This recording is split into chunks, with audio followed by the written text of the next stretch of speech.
Welcome to Barkaways Ferrari. Over the years we've restored some fantastic cars that have been celebrated on the concourse lawns around Europe.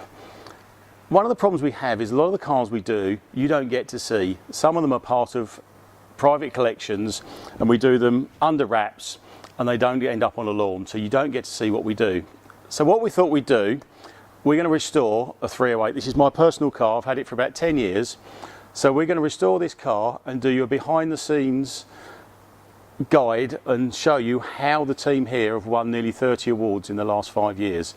We're going to do it exactly the same as we do any other car, as if it was a short wheelbase or a 275 or a Lusso. It's going to get the full Barkaways treatment.